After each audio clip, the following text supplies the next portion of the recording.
Hey Amarillo, I am Skylar Gallup, and you're listening to Hey Amarillo, the interview podcast featuring some of the most interesting people and stories of Amarillo, Texas.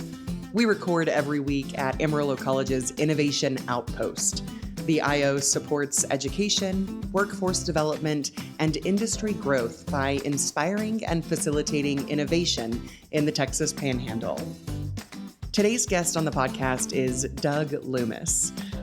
Doug just retired from a 39-year career in Amarillo ISD, most recently serving as superintendent of the district for the last 6 years. When I think about perspectives of our community, it's hard to think of a sharper or keener one of them than from a person who's led our main school district through everything we have experienced over the last 6 years.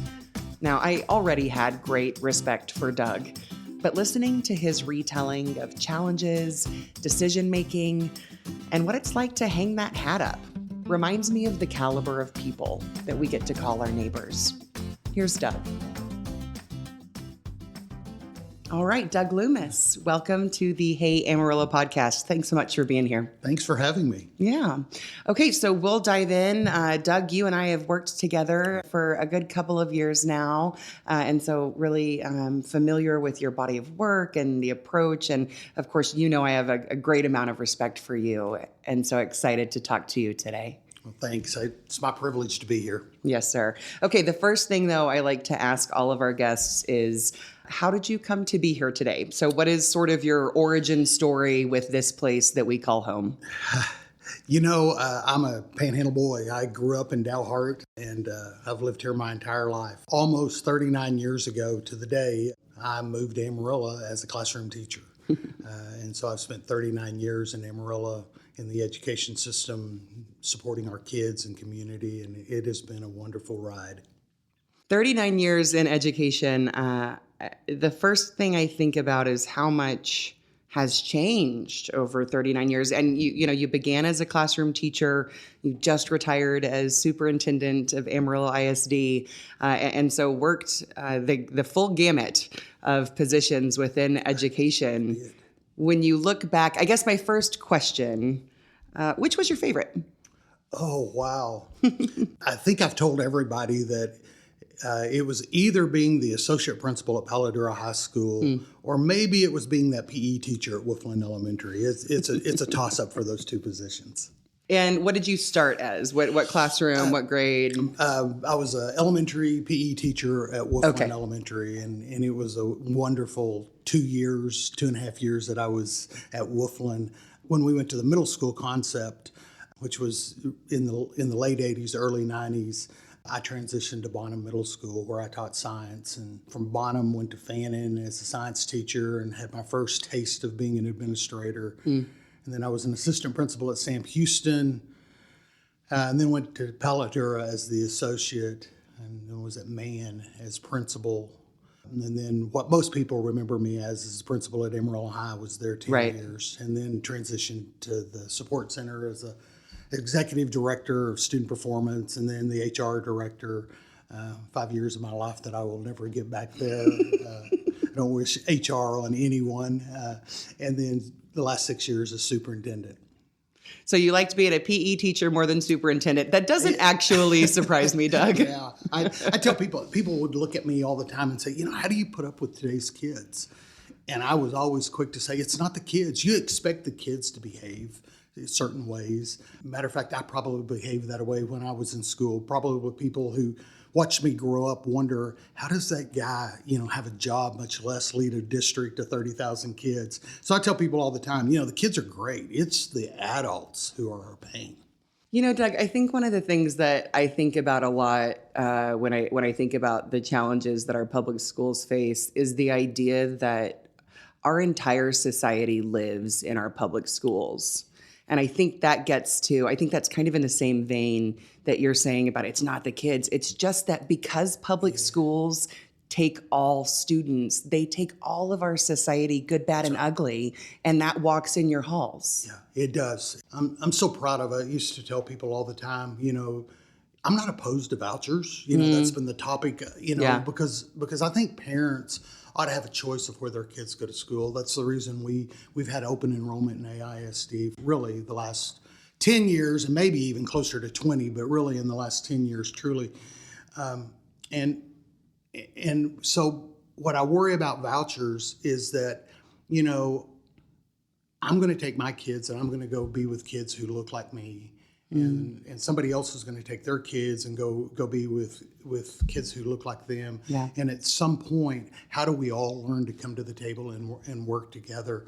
And that's really the struggle in public schools. So, in the battle over dollars, how much money do you really need? And my answer was always, if you just want me to teach reading, writing, and arithmetic, I'm probably there. But so many of our kids who show up to our classrooms every day have such complexities. Not their fault, not their parents' fault. It is just our society and the complexities that we have. If we're going to tackle those kinds of complexities and those kinds of mental health and societal well-being challenges, it's going to take a lot. And I think that's where we get off kilter sometimes. And the public will look at you and say, well, you're teaching my kids things I don't want you to teach them. And I absolutely understand that and respect that. The problem is we've got kids from all walks of life walking through the door, and you've got to find a way to get them ready and able and willing to learn math, to learn numeracy, to be literate. And that takes a lot of effort, takes a lot of resources, makes being a classroom teacher very, very challenging. If their job was just about teaching, reading and writing and arithmetic, it wouldn't be an easy job, but they have the skill and the talents to do with that, to deal with that. What they don't necessarily always have are for those kids who come in and have control issues and who are struggling with emotional issues and behavioral issues, and that just opens up in a classroom, and teachers and campus administrators have to deal with that, and that's a very, very tough and challenging job. Yeah, I think sometimes we forget that a student can't learn reading, writing, and arithmetic if they don't have those lower tiers of Maslow's hierarchy of needs checked. And because of many of the reasons that you've enumerated and many more, many of our kiddos aren't coming to school with those basic tiers to where their brain can learn fifth grade math, which is surprisingly challenging. Yeah. Almost 80% of our kids are coming from low socioeconomic homes that walk through our doors, and well over 50% of our kids are at risk. When you just look at those two broad categories, you start to recognize all the kids who walk through the door, they don't look alike, walk alike, and talk alike, and they're all at different levels. And that's one of the things that makes us special because of the diversity, and we learn to work with one another, to respect one another, to challenge one another, and and unfortunately some days fight with one another. I think that's what happens. That's what happens in families, but that happens in schools, and we have that conflict and those celebrations and those joys, and it just takes a lot for us to be able to manage that. Out of Austin, there's been a lot of talk about parental bill of rights, and as I talked with our legislative group, I said, parents ought to have rights. Parents ought to be involved. There shouldn't be something sneaky that happens. There shouldn't be something we're doing behind, the curtain, as it would be. If you're going to have rights, there also comes responsibilities, and this really has to be a teamwork. This is a three-legged stool, and the kiddo's sitting right in the middle of it, and the school has part of the responsibility, the parents has part of the responsibility, and I would advocate that our community has part of that responsibility. Yeah. Doug, I know that you led the district through some really incredible cultural and societal occurrences. The first one that comes to mind, of course, is the pandemic. You were the leader of how many kids in AISD? Somewhere between 30 and 35,000 kids. Kids and families. Yeah, families on top of that. Yeah. The majority of our community, in fact. And you were at the helm of leading through unprecedented times and making decisions that, I know I wouldn't want to have to make. But even in addition to that, just in the last year, you guys went through the process, the very, very difficult and upsetting process of having to announce some school closures. And I think, from my perspective, you've led with honesty and compassion is, I think, one of the things that I would say I've always seen in the way that you've communicated with your community. You're retired now. Those are not decisions that you'll have to make again. When you look back on your leadership, I guess my question is, what did you learn maybe about yourself, about our community, about going through hard times, from the vast majority of our listenership does not have that level of decision-making burden.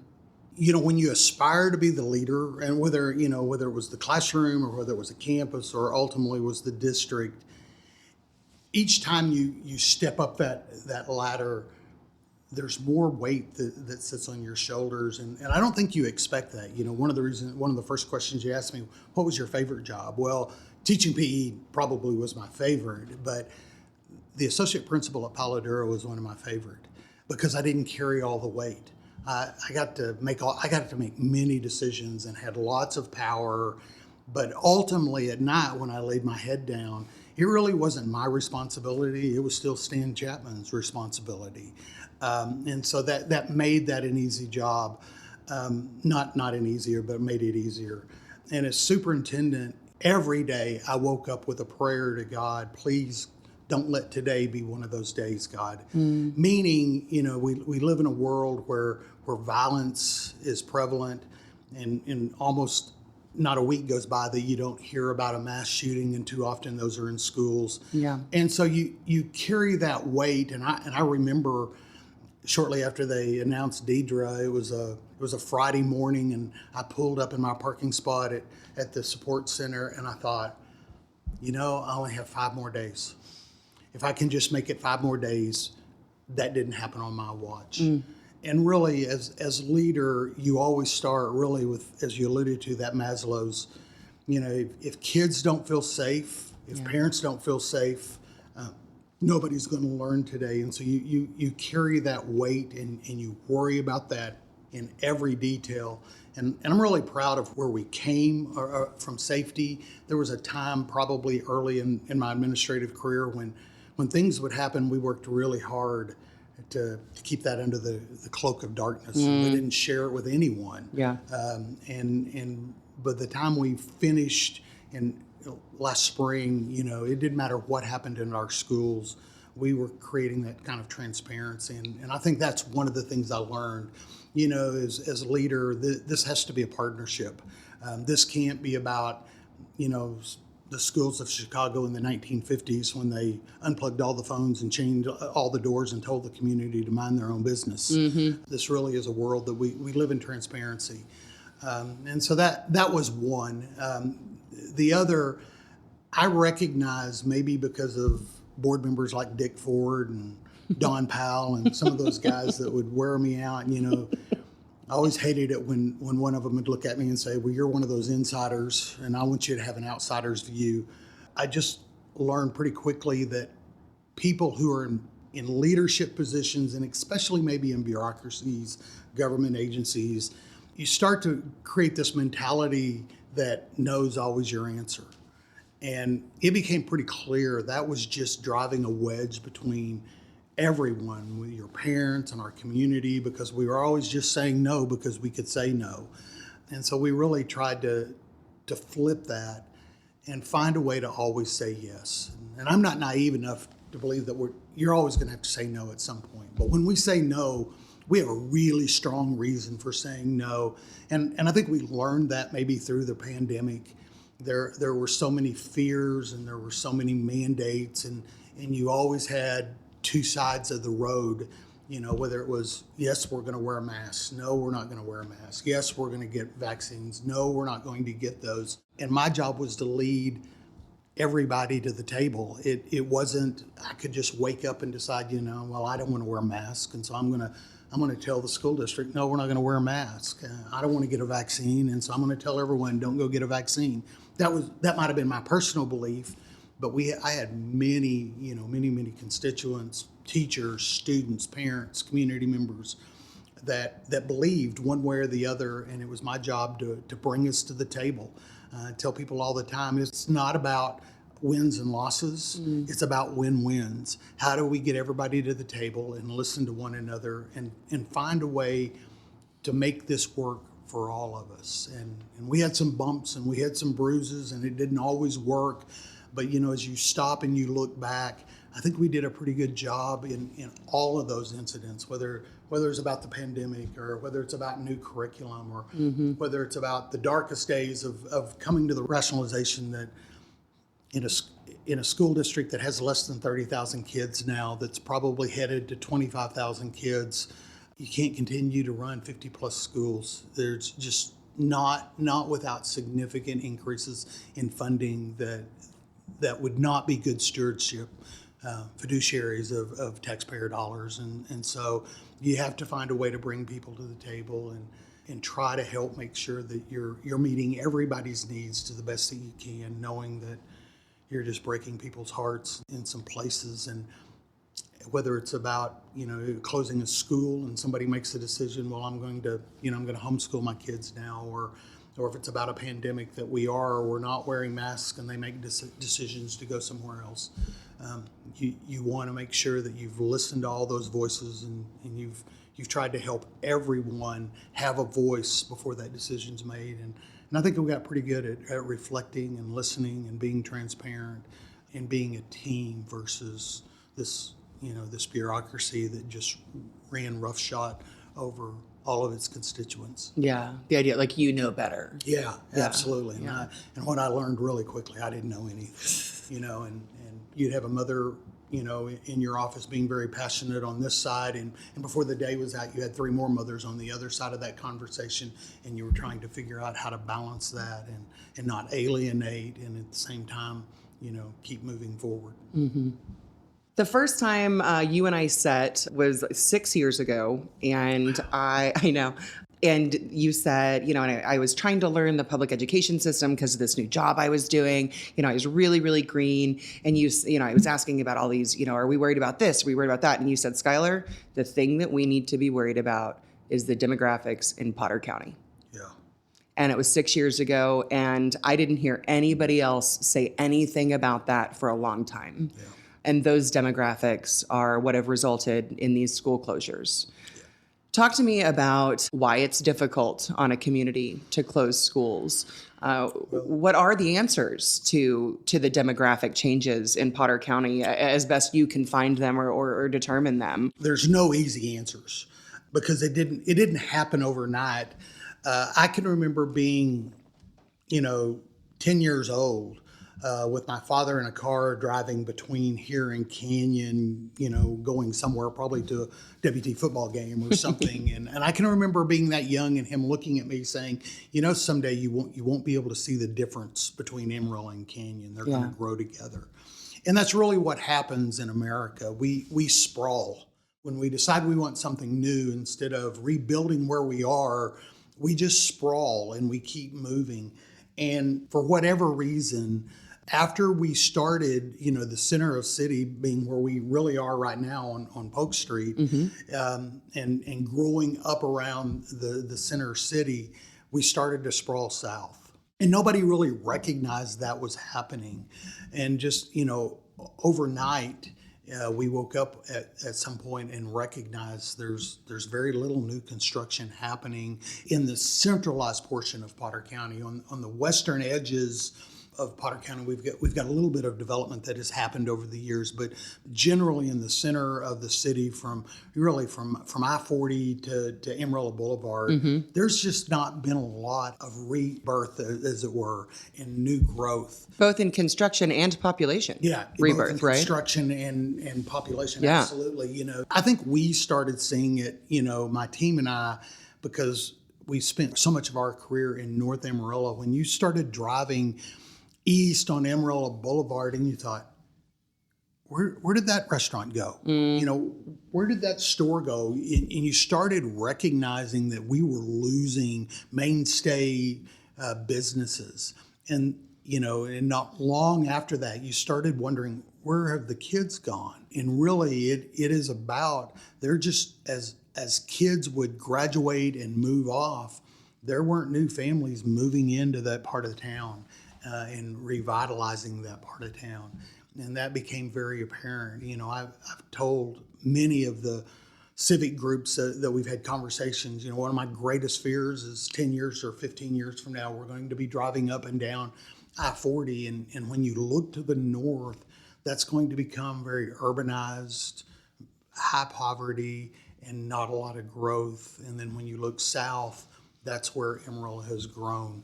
As I thought about this podcast this morning, what are my hopes for Amarillo in 10 years? About 2 weeks ago, there was an article in the Dallas Morning News about South Dallas, it was a group of leaders that were having a meeting and talking about how do we revitalize, how do we change the perspective of what people think about South Dallas.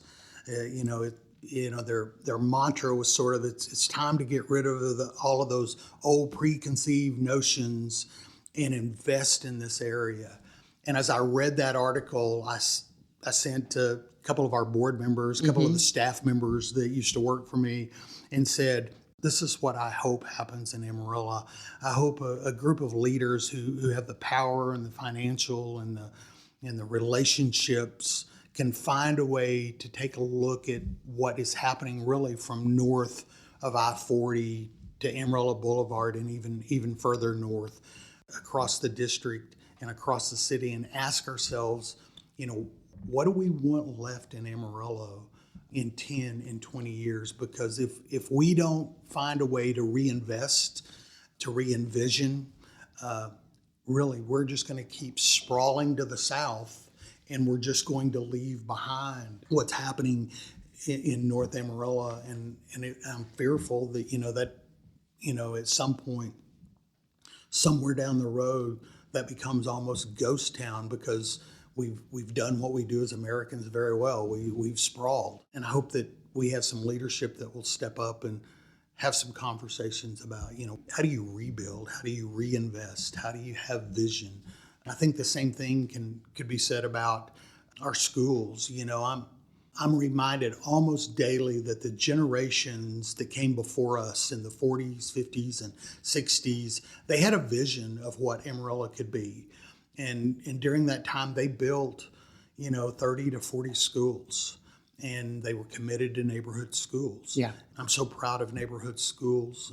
It's one of the things that makes Amarillo special. Yeah. And I don't ever want to walk away from neighborhood schools, but our schools also weren't built for, under 200.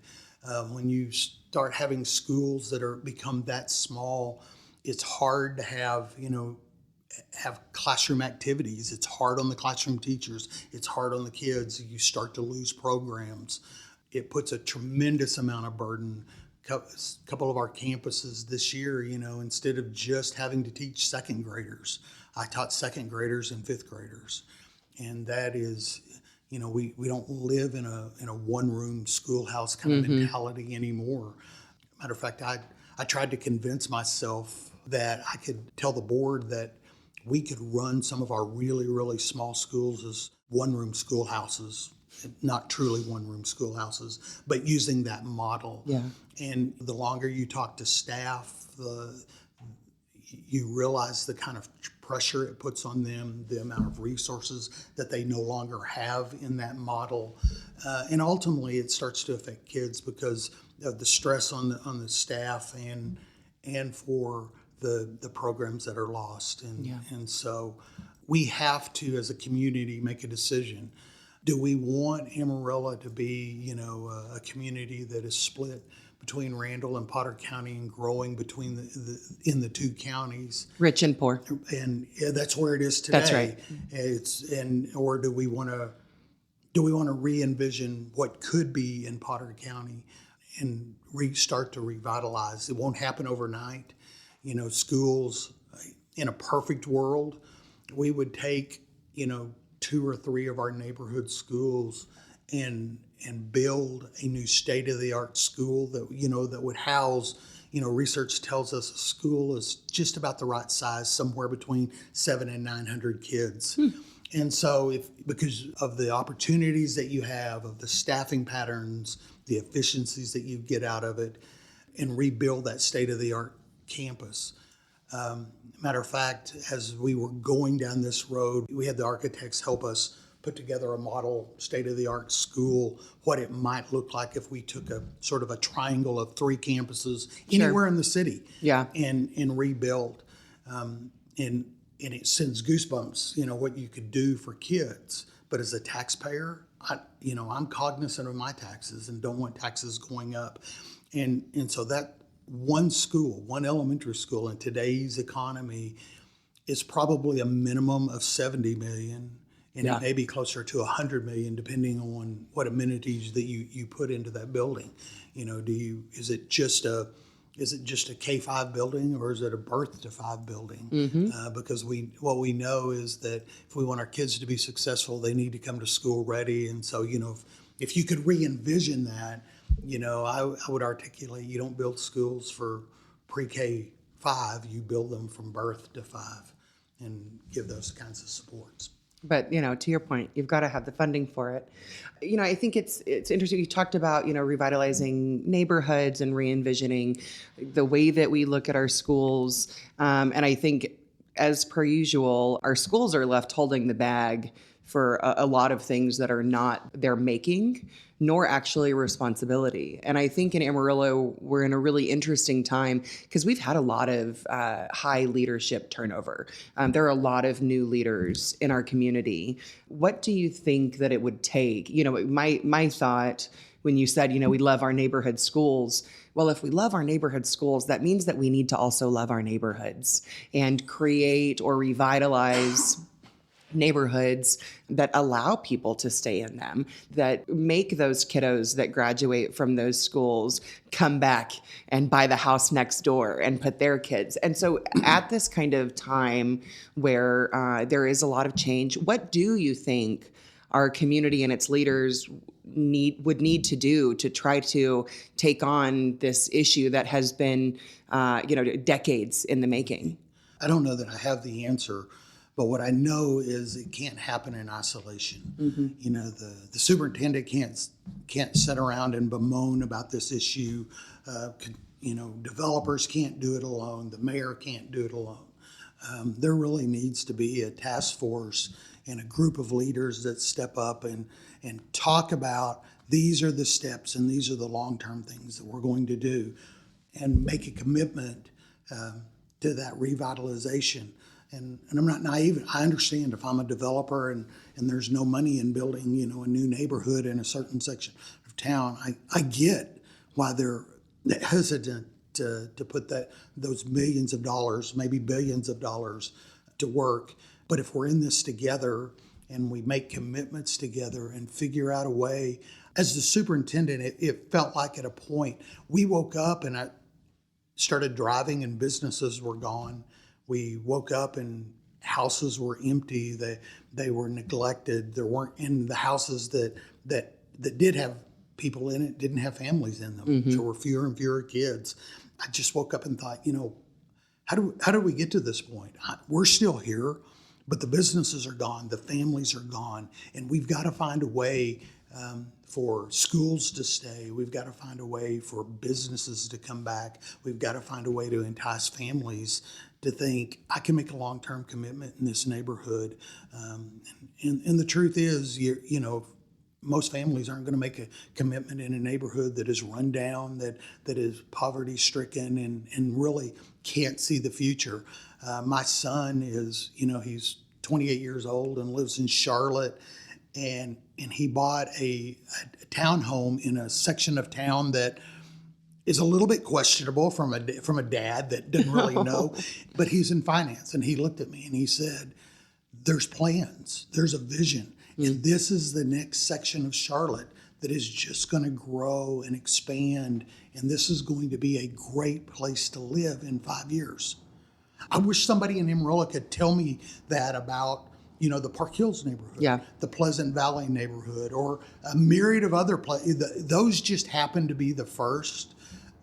There's going to be schools, across the spectrum in the district, not just in north, not just in east, but in south and in west, that at some point in the very near future, if something doesn't change, there's going to be conversations about how do we merge these two neighborhood schools. They'll still be neighborhood schools, but instead of just being a few blocks from the school, they may be a mile or so from the school. The studies that we've done, Amarillo has, to our comparison school districts, we have 20 more schools than our comparison school districts. Yeah.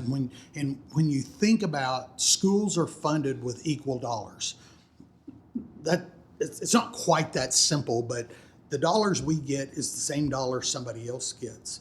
And we're operating 20 more schools than school districts who look just like us on the exact same dollar. We're going to have to find a way to manage that in the coming months, years, and decades, or we're just going to continually see this closing of schools and walking away from neighborhoods, and that's not who we are as Amarillans. It's very painful for a community. It is very painful. Yeah. Well, I know you've been sounding that alarm for a long time, and I very much hope that new opportunity and new leadership, and that we can get away from kind of some of those silos that you've talked about.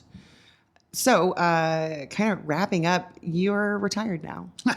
Congratulations. Thanks. How does that feel? I told somebody yesterday, be careful what you ask God for, because he's going to give it to you. And I came to the rationalization, I don't know, about this time last year that, it was probably time for the district to have new leadership. I think that's one of the things I've always recognized in myself, that when you've run your gamut, it's time to step aside and let someone else take over the helm. And I'm excited about what the district has in store for itself under new leadership and where it'll go. For me, I'm just trying to figure out how I don't just ruin my wife's chi. She retired from education when I became superintendent. She decided, I've lived with you as a principal. I've had to endure you as the HR director. I'm not about to go to work every day as you as superintendent. So she's been home by herself for 6 years, and I have really messed that chi up. Right. And, we're navigating that, trying to figure out where my place is, and I look forward to what Amarillo has to offer, and hope that I can find a place to help support and help Amarillo in the years to come. Well, I have no doubt that you will. This episode is sponsored by the Amarillo Art Institute at Arts in the Sunset. If you haven't been, this place is an amazing center for Amarillo's vibrant art scene. They have monthly events, including the First Friday Art Walk, which showcases the artists they have in residence, and these are some incredibly talented people with all sorts of wares and different mediums. They also offer classes for children and adults in things like glass blowing, weaving, and pottery. It's all so cool. Check them out on Facebook. Again, that's Arts in the Sunset. All right, we're back with Doug Loomis. Doug, this is the part of the show we call 8 Straight. So I'm going to ask you 8 questions. You can answer them in as much or as little detail as you'd like. Ready for 8 Straight? I can hardly wait. I know you're excited. All right, first one I'm excited about because I'm a foodie. What is your favorite local restaurant? Wow, that's not even fair to say. I'm a pretty simple guy, and I think my favorite restaurant is Hummers. It's good food. It is great food, and it's really not about the food. It really goes back to one of the very first restaurants I can ever remember going to as a high school student without parents. Got to come to Amarillo to the Tri-State Fair and do all of that. That was one of the very first restaurants that we ever went to as young adults. And so for the last 40 years, we've been going to Hummers, and it's kind of nostalgic for us. It's a place to meet and greet and talk and enjoy one another. So probably you can find me there, quite regularly. Some of those first big kid memories really do stick with you. They do. They do. And Hummers, I think a lot of people feel that way about it. It really is a gathering place. Yeah, it is. It's a gathering place. I even remember it, before it was Hummers, it was Chelsea Street Pub. Okay. And so, I go back a few days with that place. And so That's great. That's cool place great. to be. Okay, other than wind, what does this area have too much of? As I think about that question, I think there's two sides of that coin. I think there's a positive side of it, and I think there's a negative side. And, Sure. And so I think what we've got, too much, you can never have too much, but I think we have hardworking people. When I think about Amarillo and the people that live in Amarillo, they are just hardworking folks who just show up and get the job done every day. I think if I flip that coin on the other side, I think we have too much of what I might call just trolling, and social media brings that to light.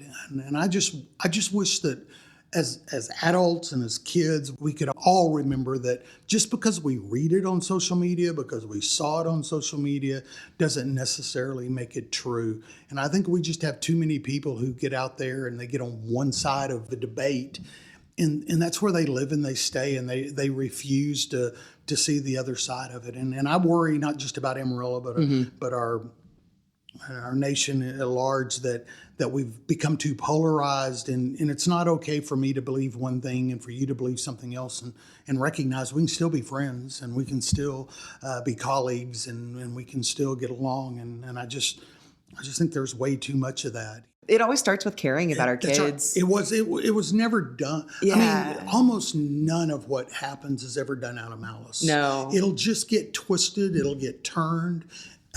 You don't see it from that point of view. Right. And when I was the HR director, I didn't have one, but I had two signs above my desk that said, "No good deed goes unpunished." And that's really, it was just a reminder that the good deed I'm doing for Skylar today may not be such a good deed for someone else, and that will turn on you very quickly. Yeah. And so you have a responsibility to think about what are the unintended consequences, what's going to happen. And in this world, you can't predict all that. What you have to be willing to do is to hear people. And when people are upset, when they have concerns, when they bring issues to the table, you just have to be willing to roll your sleeves up and go to work for them and find the winning solution. Yeah. I think that's more often than not when you can get people off of social media, out of that trolling mentality, and you can get us at a table across from one another, we can find solutions and we can get better. Yeah. What does Amarillo not have enough of? I always come from this from what do the kids need more of? Yeah. And I worry about our kids' access to mental health. I'm excited about the new psychiatric hospital that we just broken ground on. But that really is a level 4 kind of service. And when I think about mental health, I really am thinking about that level 1.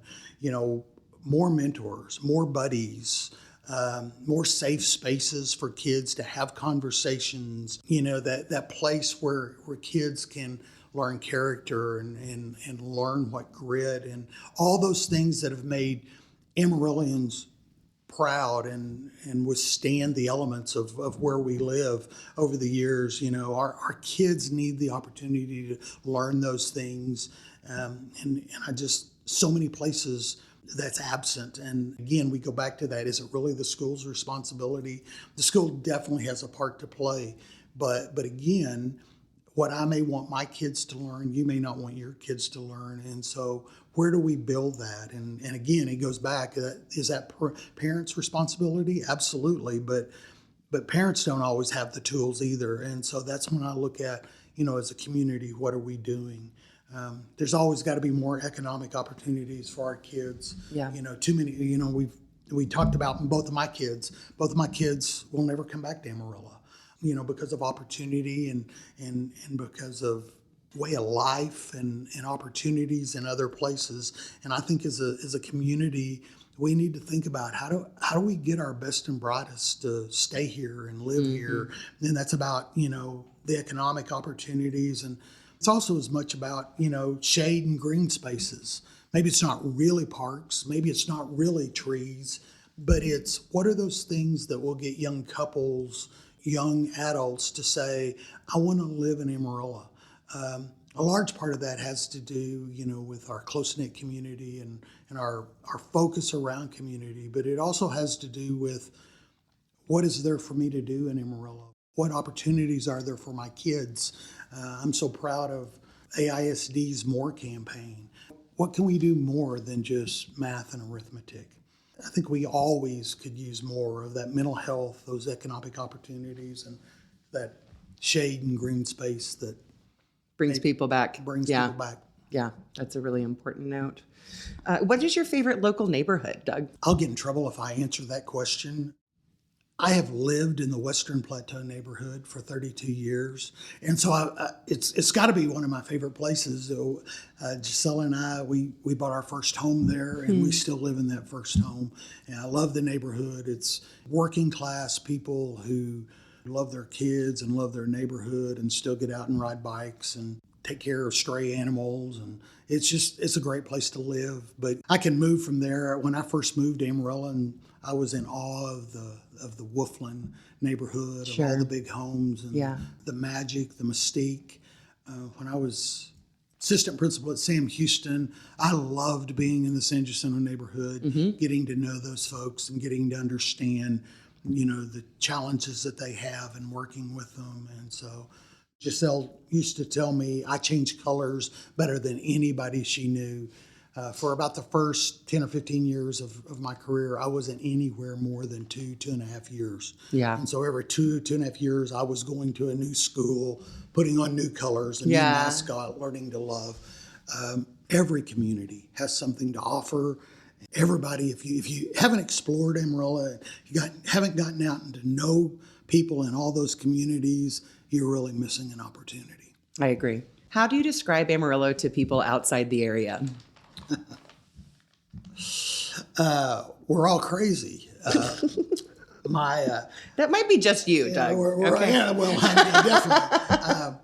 My son and his girlfriend were here over spring break, or it wasn't over. It was a few days after spring break, but anyway, they left, about 10 hours before we had that horrific windstorm. Oh my gosh. And so I tell people all the time, if it wasn't for the wind in Amarillo, it's a perfect place to live. You have 4 seasons. Yeah. You have the opportunity to experience everything. But I tell people, people who live in Amarillo have a really quiet strength. They care about people. They show up. And they show up without being asked. I've watched it in schools for almost 40 years. That there are generations of kids that have come through our schools, and there are teachers, there are bus drivers, cafeteria workers, administrators, the gamut, that have cared about people, cared about our kids, and seen their potential long before the kids could see it themselves. And so the people are what makes this place really, really special. I think we throw that around. I think a lot of people say, oh, it's the people, we've got great people. And I think sometimes when you say something too often, it loses its impact. Yeah. But I think, anytime I'm talking to a person that works in a school, I think they know that answer at the very depths of their heart, perhaps more, I think only like those frontline workers, teachers, police officers, paramedics, those people that really see what we mean when we throw around, God, the people here are great. Yeah, I can't hardly remember a time when a kid was in crisis, somebody didn't step up. Right. Whether it was a Gilliland Foundation in their clothing van. They've given out millions of dollars worth of clothing over the years to make sure our kids were clothed. Whether it was snack pack, and the list runs on and on of people who are committed to making sure that this is a special place. Yeah. We may not have mountains and landscape, but the people who live in Amarillo have grit, they have care, and we may not have mountains and skyscrapers, but we do have those sunsets. Yeah. We do have those sunsets. That's not something worth forgetting. Yep. So what is the most underrated aspect of living here? I heard it yesterday. I think it's our schools. We have, you hear people talk about urban school districts that are under siege. And sometimes I worry that Amarillo gets caught up in, the big city schools and the issues that come with those. We really do have a very, very special school district, and that's not just because I've been a part of it. It's because although it is in part because I've been privileged enough to be a part of it. People just lose sight of how special our school districts are. When Dr. Perryman was here in February, he was state demographer, the state demographer that was here that talked. I was a little bit nervous because we scheduled for him to come, and he and I never really had a conversation about what he was going to talk about. And even the day that we held the conference, I wasn't even real sure he was going to show up. I've been told he was going to show up, and they said he'll fly in and he'll fly out. And yeah, he's a busy guy. Literally, that's what he did. And to hear a guy that hadn't been prepped from us, hadn't been told what to say the uplifting things about our school district, to be able to recognize that from a 10,000-foot level, and to be able to say the things that he was able to say about our school district, I thought, I know the people in the audience think I put him up to this. And I had no idea he was going to say those kinds of things. And it really is a special place. I agree. When was the last time you wore cowboy boots? Are you wearing cowboy boots? Yeah, you're surprised I'm not wearing them this morning. I thought you normally do. I've seen you in them. I told somebody, where did I go? Went somewhere, had to go to a board meeting last Monday night.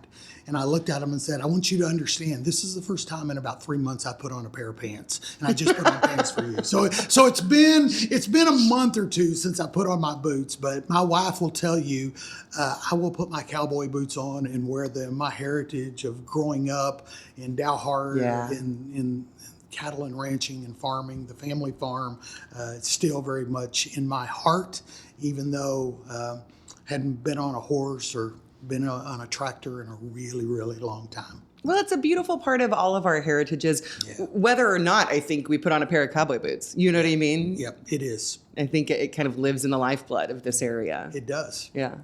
So similarly, when was the last time you visited the Big Texan? As I mentioned, my son and his girlfriend was here, and one of the things she had heard about is that 72-ounce steak. And so we went out and spent a couple of hours out at the Big Texan.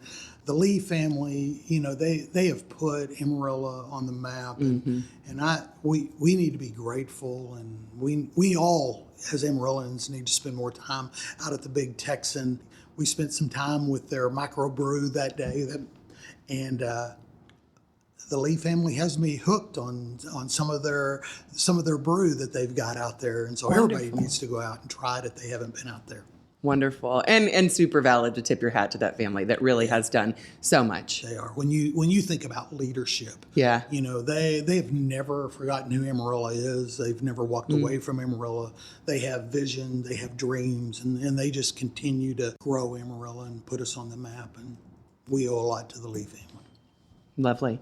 Okay, finally, that concludes 8 Straight, but I like to wrap things up by asking what you would like to endorse. So an opportunity to recommend anything at all related to the area. Could be an activity, a neighborhood, a nonprofit. What's a wonderful local thing you want other people to know about? Maybe my last time, Skylar, to be able to do this, and I want to put a shameless plug in for Amarillo Independent School District. I just think the people that are there, the kids, the families, it really is remarkable. I would encourage all of our listeners that if you've not been to our stories page and spent some time listening and watching the stories about the folks who walk the halls and interact with our best and our brightest, I'd encourage everyone. Go to that webpage and look at our stories and see the commitment of the folks who educate our kids. I was honored at LifeWise earlier this week because we've found a way to open the doors for Bible study to happen during the school day without crossing that church and state threshold. And I looked at all of them and said, I don't know when educators started to become the bad guys in the community. I said, but I want everybody to remember, you live next door to teachers and to educators. You go to the store with them. You go to the church with them. They're your friends. They're the people you go on vacation with. Those are the same people that are in our halls. And we've got really, really good people in our halls. Again, we may not always all think and walk and talk alike, but we need to give some grace and humility. As I will get angry and push, I'm always reminded of those cheesy bracelets we used to wear. What would Jesus do? And I'm just reminded that, in a world where we all talk about that we're Christians and our faith, I worry that we don't always walk in that faith, and we don't always do what Jesus would have done. He wasn't in the palace. He was at the feet of people, washing their feet. And we as a community need to be thankful. We live in the greatest nation in the world. We live in a great state, in a great community. As we were coming in this morning, listening to the wars that are going on and the plight, and we need to be thankful for what we have and who we are, and we need to support one another, love one another. And as my wife will tell me, you talk a lot about grace and being humble, and she reminds me, and you need to have a little more grace, and you need to be a little more humble. And so, it's not that I'm preaching to people. I guess I'm really preaching to myself. I want to be more like Jesus. I want to have grace. I want to be humble. And that's what I want for our community. Yeah. Well, Doug, you are hanging your hat on an incredible career. I think that generations of families in our community will look back at your leadership and your tough decisions and your love for our kids and their families in our community, and have a lot of appreciation for the work you've done. So I want to thank you for that, and best of luck in your retirement. Give Giselle some space. You've rocked her boat a little bit. If I don't, I may have to go find a new place to live. See if one of your kids will take you in. Yeah. Doug, thank you so much for joining us. Thanks, Skylar. Appreciate it. Yes, sir. If you're starting or growing a small business and need some cash, let me tell you about Amarillo Venture Capital. They are a Hey Amarillo sponsor. They're locally owned, and what makes them different is they don't just invest in businesses. They invest in people. So whether you need $5,000 or $50,000, they offer flexible, asset-based loans, often with funding in a week or less. And it's not just the money. They can connect you with their local network of legal, accounting, and business resources to truly help you succeed. Check them out at AmarilloVentureCapital.com. That concludes this episode. Thanks so much to Doug Loomis for the interview, and to Amarillo Art Institution's Arts in the Sunset and Amarillo Venture Capital for supporting this podcast, and to Angelina Marie for editing every week. Executive directors on this episode are Barbara and Jim Whitten. If you're interested in supporting the podcast, you can contact us at heyamarillo.com.